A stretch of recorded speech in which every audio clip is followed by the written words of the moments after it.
Week on World Championship Wrestling. Fan favorites Terry Taylor and the Z-Man recorded impressive victories, while Mike Rotunda inherited a fortune and turned over a new leaf. And the Skyscrapers have vowed to return to the scene. Meanwhile, the Horseman Doom feud has escalated to new savage heights. Both men have been disqualified. And now, welcome to the world's most popular wrestling program, World Championship Wrestling.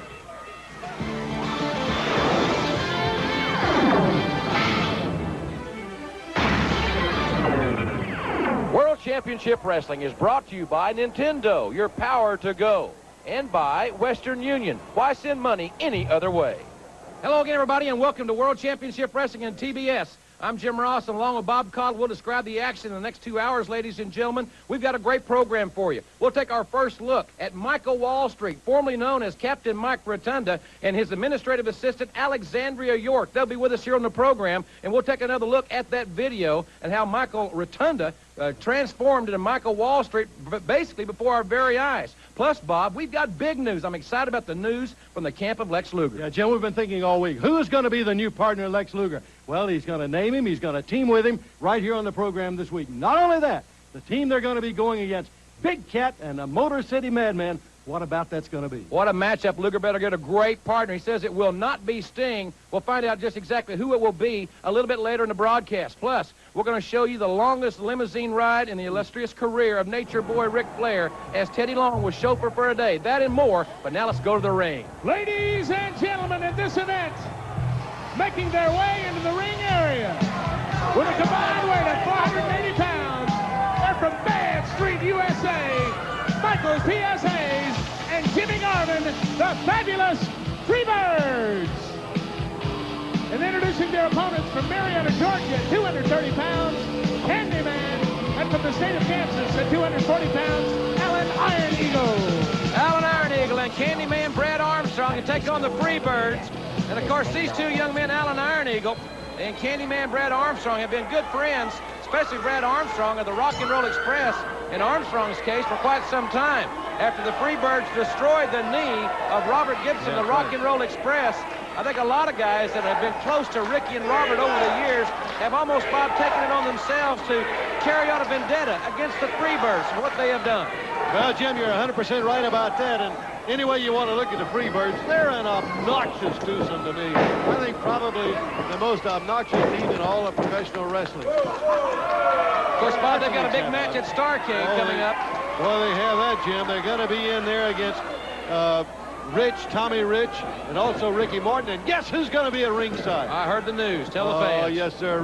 Gibson's going to be at ringside. And you think that isn't going to instill a lot in Ricky Morton and Tommy Rich when they look out there and they see that knee and that injury to Gibson? To speak that his hair was pulled.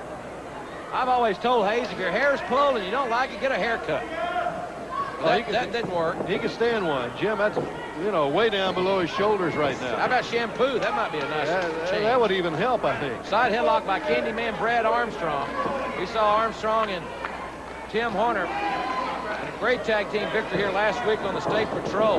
Jim, I was going to mention that because normally you'll see Armstrong and Horner together as a tag team. They've been worked so together, they complement each other so well, and they've been an outstanding tag team for some time. Iron Eagle, as you say, is a friend of Brad Armstrong's, but in this team, they give up the experience factor that Tim Horner has. Jimmy Jim Garvin in there against Candyman Brad Armstrong. What a program, as we have told you, fans. Today we'll find out the new partner of Lex Luger, and that man and Luger will take on the Big Cat and the Motor City Madman. Plus the video of Teddy Long as chauffeur for a day. Great move there by Candyman Brad Armstrong. Boy, he's so sound, so smooth in the ring, scooping up both Freebirds, dominating the action right now. It's Candyman Brad Armstrong controlling the ring here in our first contest, and a double clothesline on the Birds. Took them both on, Jim, with those scoop slams and then that double forearm. He sent them both reeling. Fans, outstanding action like this tonight in Milwaukee, as World Championship Wrestling will be in Milwaukee tonight and also in Columbus, Ohio, and then tomorrow at 3 p.m. in Asheville, North Carolina, 7:30 tomorrow night in Knoxville, Tennessee. And let me quickly remind you that Monday at 7 p.m.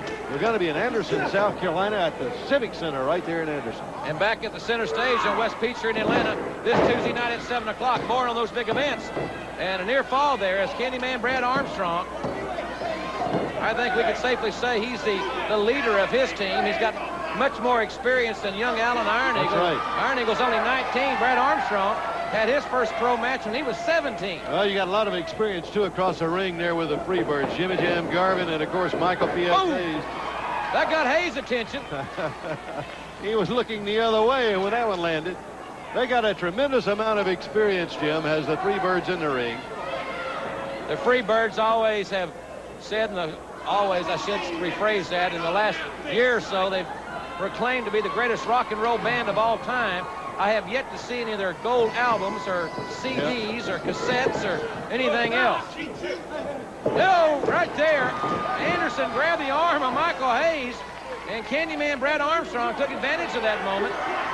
As we have said, the Freebirds are responsible for destroying the knee of Robert Gibson that necessitated major reconstructive surgery, much like Hayes' hairdo. Needs some major reconstruction. I don't think that little Richard, I'm a gopher Marley, can help him. No, he's over there trying. He's trying to straighten it out a little bit, but he doesn't have much success at it. Jim, as you say, the Birds and Tommy Rich and Ricky Morton, they're going to collide, and that's going to be at Starrcade 90, St. Louis on the 16th, just a little over a couple of weeks. Armstrong got nailed from behind by Jimmy Garvin, nailed him in the lower back area. Then Michael Hayes followed up with the left hand.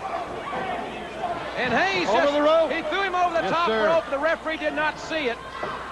If he had been looking, it would have been a disqualification. Jim, I mentioned Starrcade. I want to get this in, too. You know who else we're going to see there? The Skyscrapers. Big Dan Spivey and Big Sid Vicious, 6'8" and 6'9", both of them well over 300 pounds. They're going to be there in a match against the Big Cat and the Night Stalker. Think of those four men together in the ring at one time. All four of them over 300 pounds. Oh, man, and then that international tag team slam. That is a heck of a slam by Jimmy Jam Garvin on the injured back of Candyman Brad Armstrong. Scoops him up again and viciously tries to drive him through the canvas. Freebirds really turning it up a notch. Well, when they get you hurt, it's just like a wounded animal. When they see you wounded, boy, they dive in for the kill. Starrcade will be made available to our brave fighting men and women in Saudi Arabia. They certainly will, Jim, and also World Championship Wrestling is going to be sending a banner as well as the tape of the pay-per-view show, Starrcade 90, to the Armed Forces Radio and Television Service. That's to entertain the troops in Saudi Arabia. And you know, the World Championship Wrestling stars are going to be signing that card that goes over. It's a great, big, huge one. It's just a little way for fine folks at World Championship Wrestling and Turner Broadcasting to say that we certainly support our fighting men and women in Saudi Arabia at Operation Desert Shield. Michael Hayes, that reverse chinlock on Candyman Brad Armstrong. Kicking off 2 big hours here tonight on TBS. Jim Ross and Bob Cottle with you. Thank you, ladies and gentlemen, for allowing us to come into your home. We've got a great program. And Armstrong, that wide base, but Jimmy Garvin came in. Garvin with a blind tag. It was made all right. Armstrong didn't see it. He may be having trouble focusing on anything right now. Well, Hayes showed you a good move when he came right over Armstrong. Backbreaker by Garvin on top. He got 2.5 out of it. Well, I call them an obnoxious team, and that they are, but you can't take anything away from them, Jim. They got a lot of W's in that column over there beside their name as the Freebirds. They've taken on the best, they've fought the best, and they've beaten the best. Armstrong avoided the clothesline and nails Garvin with a kick. Candyman Brad Armstrong will be well served now to tag in the 19-year-old Alan Iron Eagle, and he does. And here comes Michael Hayes and Alan Iron Eagle chopping away at Michael Hayes and Jimmy Jam Garvin. A drop kick on both men. Iron Eagle now, it's reversed by Hayes. Iron Eagle up top. Fakes Hayes off his feet. And Iron Eagle comes off the turnbuckle, chops Hayes right in the head. And Hayes, there's a DDT. Good night, young Indian Chief. The lights have gone out in the teepee. The winners of the event, the fabulous Freebirds. Now, why are they attacking Brad Armstrong, tossing Armstrong out? They're going to try to break the leg of Alan Iron Eagle to destroy his career like they tried to do Robert Gibson. They may be trying to send Richard Morton another message right here about that leg and that knee. Uncalled for, Jim. This has got to infuriate Ricky Morton and Tommy Rich. And here they come. Here come Rich and Morton. They know exactly what the Freebirds are trying to say to them. As far as Rich and Morton are concerned, they don't have to wait a Starcade. Fans, we got more action coming up. We'll keep it here another moment or two. We'll be right back on World Championship Wrestling. Don't go away.